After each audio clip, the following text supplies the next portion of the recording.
Welcome. Be sure to like and subscribe for more scary stories, or I will come for you.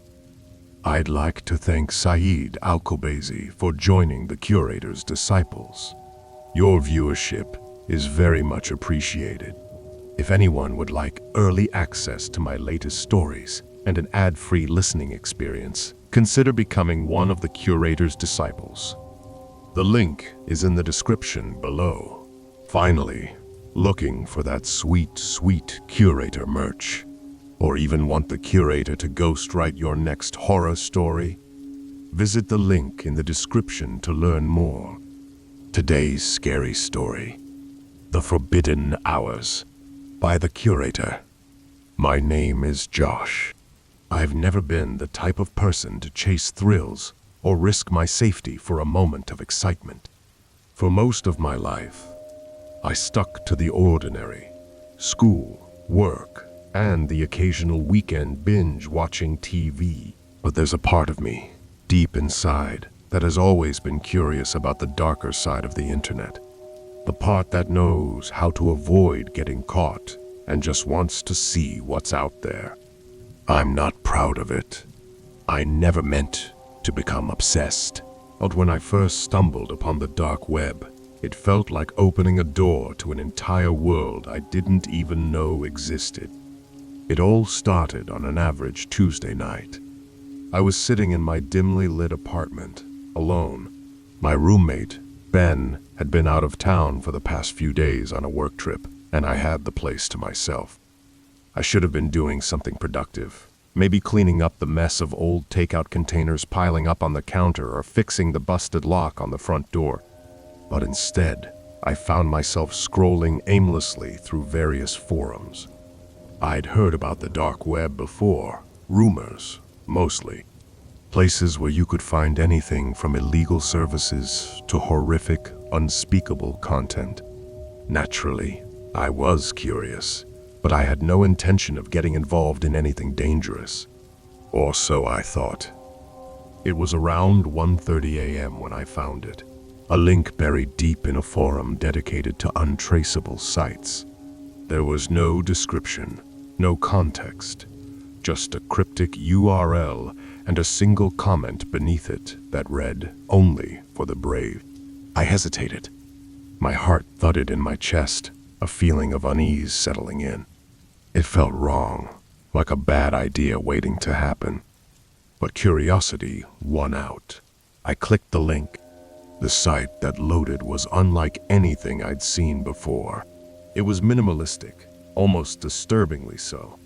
The background was pure black, and the only thing that stood out was a stark white text box in the center of the screen. OblivionGate.live. A message scrolled across the top of the page in blood-red font.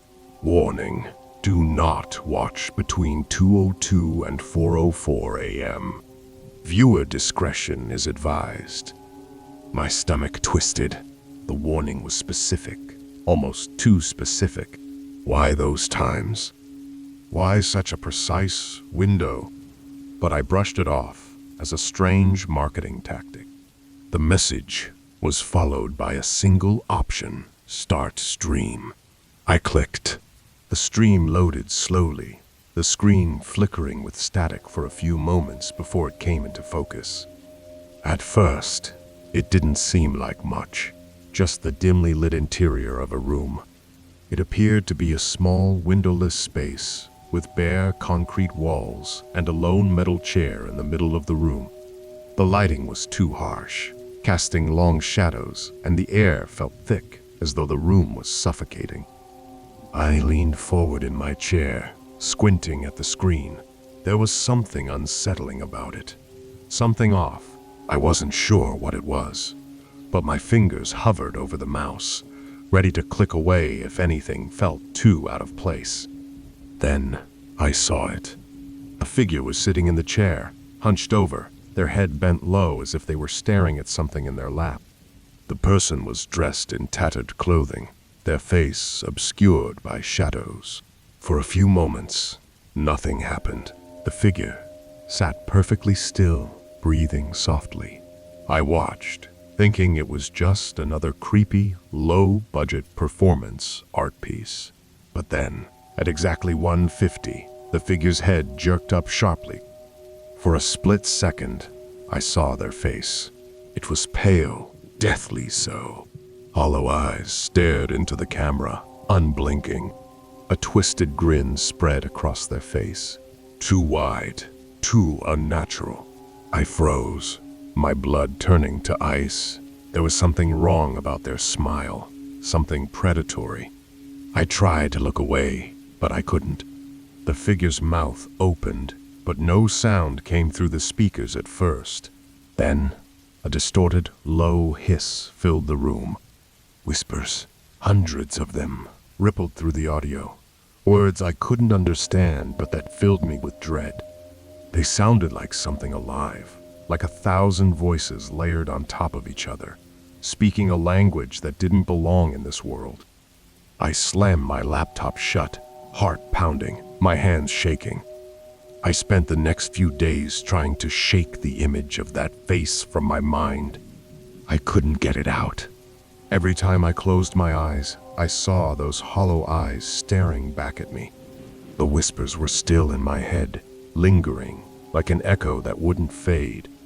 I tried to forget about the stream, to convince myself it was just some sick prank. But my mind kept coming back to it. That twisted grin, the unnatural way the figure moved.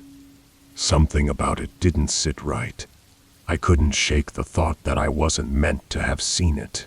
There had to be a reason for that warning. Do not watch between 2:02 and 4:04 a.m. I started researching, scouring the dark web for anything about the stream. Every time I tried to find information, though, I hit dead ends. Most of the forums had nothing but nonsense, or were full of people trying to sell you things that had no place in my world. But one thread caught my attention. It was buried in a forum dedicated to untraceable sites, just like the one where I'd found the link to OblivionGate.live. If you've watched the stream, stop. If you've seen him, it's too late. I was intrigued. I clicked on the comment and messaged the user immediately. The response came within minutes. Don't watch between 2:02 and 4:04. That's when the gate opens. If you saw him outside those times, you still have a chance. Delete the link. Don't look for it again. Forget you ever found it. The message ended with a chilling postscript. Run. I didn't want to believe it. I didn't want to believe that what I'd seen could be real, but something about the way the person phrased it made my skin crawl. It didn't take long before Ben came back from his trip, and I tried to ignore the nagging voice in my head, telling me to stay away from the stream. Ben was always the curious one between the two of us. It's one of the reasons we'd become roommates in the first place. But when I saw him pull up a chair in front of my laptop, I knew things were about to go wrong. "What is this?" he asked, his voice lighthearted, unaware of the dread that had settled in my chest. I tried to warn him, to tell him to stay away. "Ben, it's not what you think. Just don't watch it." But my words were too late. He clicked a link and started the stream. At first, nothing seemed out of place. The figure was still there, sitting in the metal chair. Ben watched for a few moments, then glanced at me. "What's the big deal? It's just some guy sitting in a chair." But then the figure moved again. Its head jerked upward, and those same hollow eyes locked onto Ben's. He froze, his face going pale. The whispers filled the room, and I saw Ben's expression change from confusion to fear. Before I could react, Ben was already absorbed in the screen, as if he were under a spell. The figure's grin widened, impossibly so, until it seemed to stretch across the entire width of the screen. I grabbed the laptop, but Ben wouldn't let go. "Turn it off," I screamed, but it was no use. He wouldn't listen. At first, I thought Ben was just processing what he had seen. The stream had rattled him. Sure, anyone would have been disturbed by the footage we watched that night. But as the days wore on, the change in him grew more pronounced. His mood, once lively and full of jokes, began to darken. There was something unsettling in the way his eyes flickered when he spoke, like he wasn't entirely present, like part of him was already lost somewhere else. He was still Ben in appearance, but there was something off about him. A disconnection that I couldn't quite explain. At first, it was subtle. He would absent-mindedly hum to himself, a tune I didn't recognize, as if he were caught in a trance. His fingers would twitch, drumming the table in irregular rhythms, as though a force inside him was pulling him to a place I couldn't follow. But I told myself it was just a phase. Everyone reacts to disturbing things differently, I reasoned. Maybe it was just the stress of what we'd seen. But as the hours passed, his obsession with the stream only deepened. It started small. Him replaying parts of the footage over and over. I could hear the low hum of his laptop late into the night, the rhythmic clicking of the mouse as he dragged the cursor back to certain moments, certain images, like he couldn't pull himself away from it. At first, I thought it was harmless, a simple way of processing something traumatic. But then his obsession grew, consuming him. He didn't seem to care about anything else. His work, his friends, even me. It was always about the stream. I tried to intervene, to stop him from revisiting that site, but it was futile. Every time I asked him to shut the laptop down, to move on, his eyes would glaze over, his jaw tightening as though I had spoken in a language he couldn't comprehend. "I just need to understand it," he would say, his voice distant. "I just need to watch more." He was slipping away, little by little, like he was being pulled into the very darkness that we had witnessed. He became more withdrawn, his conversations growing disjointed, his mind drifting into thoughts that didn't make sense. I could tell something inside him was breaking. Then, the whispers started. At first, I dismissed them. I thought it was just the wind, or perhaps the low hum of the laptop in the silence of the night. But when the whispers persisted, I started to feel like I was losing my grip on reality.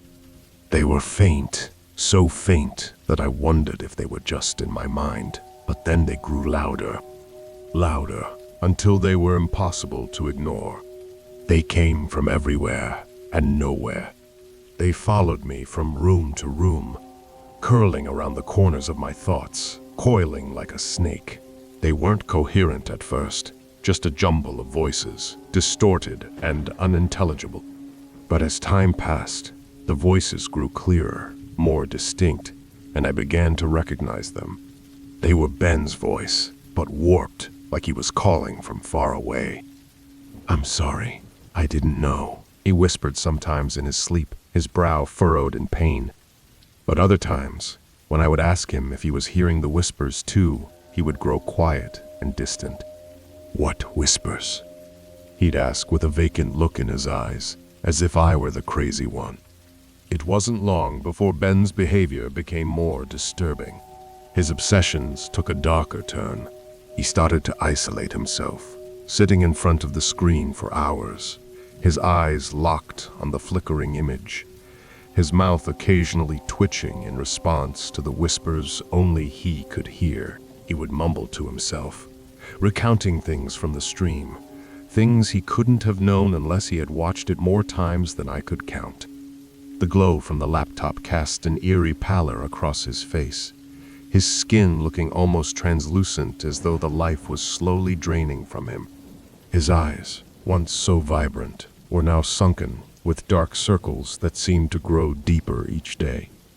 I could feel something inside me shifting too. A part of me wanted to help him, but another part of me wanted to look away, to protect myself. I wasn't sure who or what he was becoming, but it terrified me. It was like I was watching him unravel in front of my eyes, and the more I tried to stop it, the more I felt like I was losing him forever. One night, after the whispers grew unbearable, I woke up to find the house unnaturally silent. There were no sounds of Ben's usual restless movements, no murmurs of him watching the stream yet again. I didn't know why, but something in the stillness made my stomach twist. I crept out of bed, my feet cold against the hardwood floor.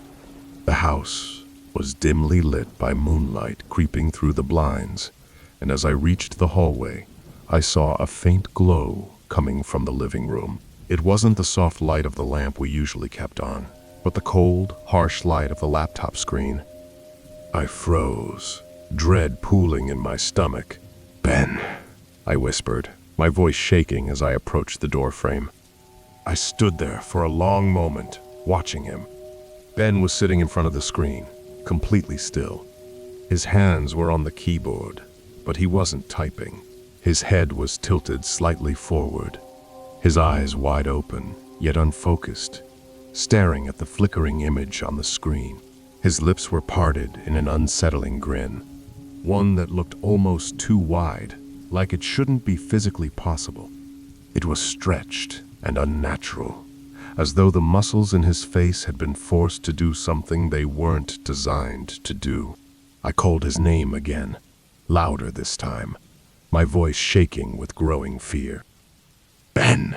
I shouted, stepping into the room. He didn't respond.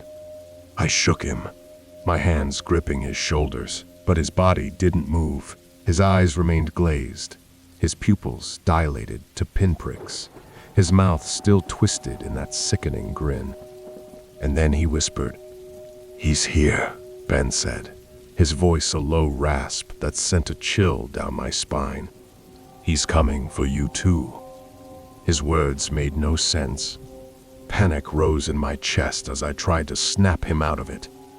I shook him harder, pulling his body toward me, but it was like trying to move a statue. His muscles were stiff, unyielding. His breathing was shallow to the point where I thought he might not be breathing at all. Suddenly, his head jerked up, his eyes locking onto mine, and for the briefest of moments, there was something in them, something familiar, something human, but it was gone as quickly as it had appeared.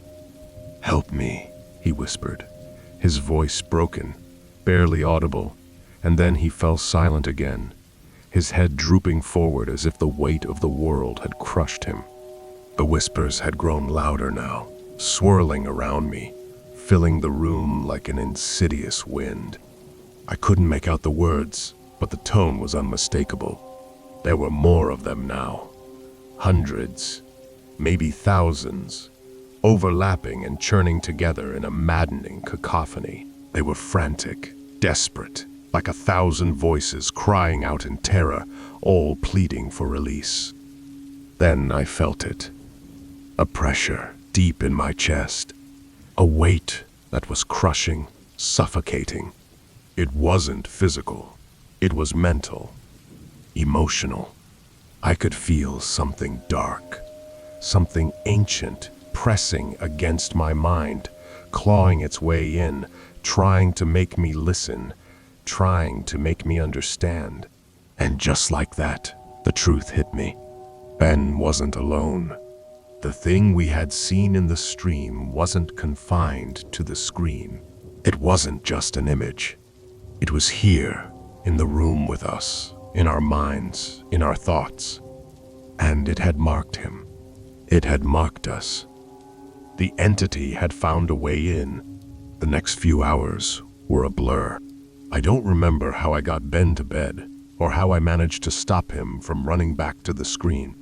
All I know is that I couldn't get the image of his eyes out of my head, the way they had been wide open, empty, lost.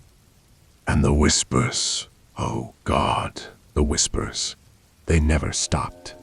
Now they were inside my head too, their voices growing louder every minute, every second, until I couldn't hear anything else. I couldn't even focus on the world around me. My body was on autopilot, moving through the motions as if I were already dead. Ben was never the same again. His eyes never seemed to focus. His smile never left, and that strange, hollow laugh would spill out of him at random times, like some terrible thing inside him was fighting to break free. I was losing him, and I had no idea how to stop it. I didn't sleep that night. I couldn't. The whispers were in my head, no longer coming from the screen but echoing in the silence of my apartment.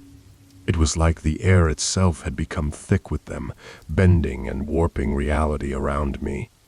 Ben hadn't snapped out of whatever trance he'd fallen into. The next morning, I found him in the same spot, staring blankly ahead. His eyes were sunken, dark bags underneath them. His lips trembled slightly as he whispered to himself, his voice barely audible. "He's here. He's coming for you too." I tried to shake him, to get him to snap out of it, but it was like he was gone, his body just a hollow shell. There was no recognition in his gaze, no sign of the friend I had known. His mind was consumed, like the entity from the stream had crawled into his very soul and twisted it. I was terrified, not of the figure anymore, but of what the stream had done to Ben. I had to get away from this, from everything. I grabbed my keys and rushed out the door, hoping that the fresh air would clear my head. But it didn't. The weight of what I had seen still pressed down on me, each breath feeling like a laborious task. I found myself at a nearby park, walking aimlessly along the trails. My heart was pounding, the familiar echo of the whispers still filling my ears. They were too loud, too persistent, and they were driving me to the edge of madness. In the distance, I saw a man standing under a streetlight, just outside the park. His face was obscured by shadows, but I could tell he was watching me. I stopped in my tracks, the hairs on the back of my neck standing up. This wasn't just some random guy. This felt deliberate, like I had been led here for a reason. I hesitated, frozen to the spot as the man took a step forward, his footsteps muffled by the thick grass beneath his feet. Then I heard it again. The voice, the whispering. "Come closer. You can't escape." It was him. The figure from the stream. I had never seen him before, but now I recognized his voice. He was here. Somehow, he had crossed over from the digital world into the real one. Without thinking, I turned and ran. My legs burned as I sprinted down the path, not daring to look behind me. Every shadow felt like it was reaching out to grab me, pulling me into the darkness. The whispers swelled louder, their voices blending together until they sounded like a single unholy roar. I made it back to my apartment, slamming the door behind me. I locked it, barricaded it, and tried to catch my breath, my heart thudding in my chest like it was about to burst. But as I leaned against the door, gasping for air, I heard it, the unmistakable sound of footsteps. Someone was walking outside my door. I didn't have much time. The more I thought about it, the more I realized that I had no idea what was happening. Was it the stream? Was it the entity from the video? Was it all just a twisted nightmare I couldn't wake up from? I ran to my laptop and opened it, my fingers trembling as I navigated to the site again. I didn't even know why I was doing it. There was no reason left to look. But I needed answers. The screen flickered to life, and there it was, the warning. The same message. Warning. Do not watch between 2:02 and 4:04 a.m. Viewer discretion is advised. I couldn't look away. My mind screamed at me to stop, to walk away and never look back. But it was too late. I had already crossed the line, and there was no turning back now. I scrolled through the page, my eyes darting back and forth, scanning for anything that could explain what was happening. And then I saw it.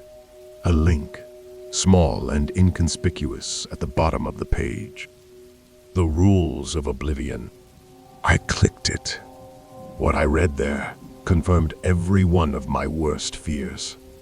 The entity, known only as him, had a rule for those who found the site. The stream's sole purpose was to lure in viewers during the hours of 2:02 a.m. and 4:04 a.m., when the veil between worlds was thinnest. Those who watched were never the same.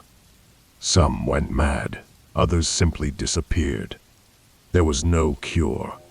Once he took notice of you, you were marked, and it was only a matter of time before he came for you. I stared at the screen, numb. My breathing was ragged, my hands slick with sweat. I wasn't hallucinating. It wasn't just a sick joke. I had seen him, and now he was coming for me. I slammed my laptop shut, but it didn't matter. The darkness had already crept in, filling the room with a heavy, oppressive silence.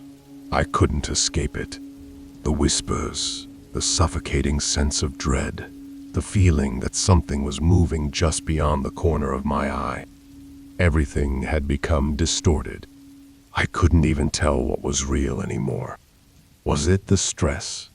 Was it my mind cracking under the weight of everything I had seen? Or was this the work of him? I ran to Ben's room, hoping, praying that he wasn't too far gone. When I opened the door, I was met with the same hollow stare I had seen the night he fell under the entity's influence. He was sitting in the same spot, his body rigid and unblinking. His lips trembled with every breath. "He's coming for you," Ben whispered, his voice barely a rasp. "It's too late, Josh. You've seen him. Now he'll take you too." I felt tears sting my eyes as I crouched down in front of him. "Ben, please. You have to snap out of it." But there was no recognition. He didn't respond. His body had become nothing but a vessel, his mind consumed entirely by whatever had crossed over from that stream. The whispers grew louder. I couldn't escape them. I bolted from the room, stumbling into the hallway. The apartment felt smaller now, as if the walls were closing in. Every creak of the floorboards beneath my feet sent a jolt of panic through my chest. The air was thick with something unholy, something that made my skin crawl and my stomach churn. I had to leave.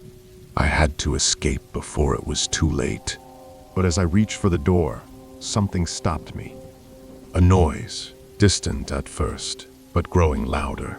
A low, guttural sound that was neither human nor animal. It was coming from the hallway, just outside my door. I turned toward the sound, my heart in my throat, and saw it. A shadow, impossibly tall, stretching across the floor. It moved slowly, deliberately toward me. It was him, the figure from the stream, the same twisted grin, the same hollow eyes. Only now, he was real. I was trapped. I couldn't breathe. Every ounce of air in the room seemed to be pulled into the suffocating vortex of dread that surrounded me. The figure moved with a purposeful slowness, his form undulating like smoke. The shadows seemed to twist around him, swallowing the light, making his face impossible to see. But I could feel him. The presence in the room was so overpowering, so invasive. It was as if he had already crawled into my skin, into my very soul. I backed up against the door, my hand searching for the handle, but it was too late. The walls seemed to close in around me, the space becoming too small, too tight. I was trapped. "It's too late, Josh. You've seen him." The words Ben had whispered echoed in my head, louder now, like a constant ringing in my ears. I didn't want to believe it, but I knew deep down it was true. There was no escape. Him's form shifted, flickering like a glitch in reality. The air grew colder, and I could see my breath fogging in the unnatural chill. His eyes, if you could even call them eyes, were two empty black voids staring right through me. I wanted to scream, to run, but my body wouldn't respond. "You shouldn't have looked," a voice rasped from the darkness, low and guttural. It wasn't coming from him. No, it was coming from all around me. "You shouldn't have watched the stream." I felt my knees buckle beneath me, and I sank to the floor, unable to look away. His voice, the very sound of it, was enough to strip me of my sanity. "You're mine now, Josh. You've seen too much." My body trembled uncontrollably, my chest tightening as the whispers came again, louder and more frantic, until they were no longer separate voices, but a single cacophonous roar. It felt like my skull was being cracked open. I could feel the pressure of it, the weight of all those voices pushing against my mind. A sharp pain shot through my temple, and I cried out, clutching at my head. The room spun, warping around me. The walls pulsed with a sickening rhythm, each beat like the thudding of a heart too large for the body. I couldn't think. I couldn't hear anything but the screams. And then I saw it. A flash of light, cold and blinding, cut through the darkness. The figure's face. His features were no longer hidden in shadow. It was the face of a man, but twisted, too wide, too unnatural. His mouth stretched open, impossibly wide, and from it poured the screams, the voices, all of them wrapped in darkness. "You're mine now, Josh." It was a command, a promise, a sentence. Suddenly, my head snapped up as if controlled by some unseen force. I was being pulled into his gaze, into those endless black pits where there should have been eyes.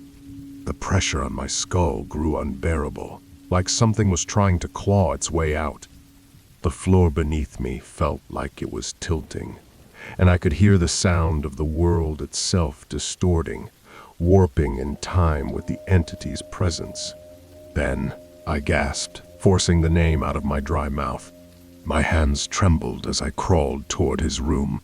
Maybe he could still help me. Maybe he hadn't completely lost himself to the entity. I reached his door, barely able to stay upright as the world spun around me.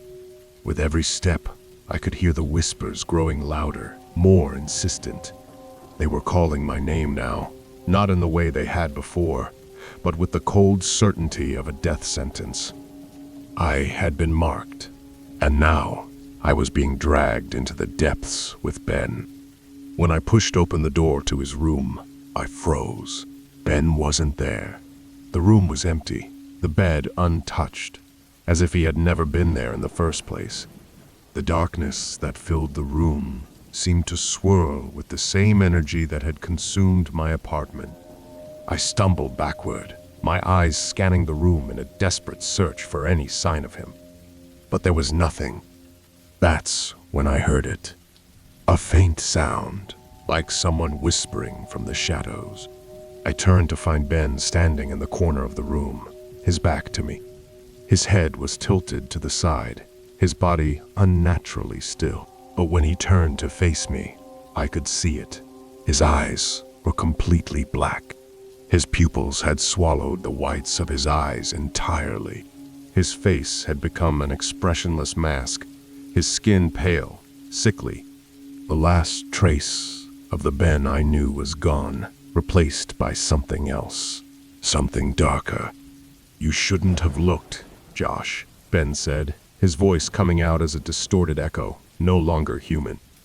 "No," I whispered, my throat tight with terror. "Ben, please." But he didn't respond. He just stared at me, his black eyes hollow and endless, like the void itself had swallowed him whole. And then I saw it. The twitching of his lips, the unnatural curl of his mouth. A grin. The entity had taken him completely. I backed away, my heart pounding in my chest. I turned to run, but my legs wouldn't move. I felt paralyzed, trapped in my own body as the entity's influence closed in on me. The last thing I saw before the darkness overwhelmed me was Ben's face, twisted in a sickening smile, his mouth opening wide to reveal nothing but void. When I awoke, I was no longer in my apartment. The room I found myself in was unfamiliar. The air stale and thick, heavy with the same suffocating dread that had filled the apartment.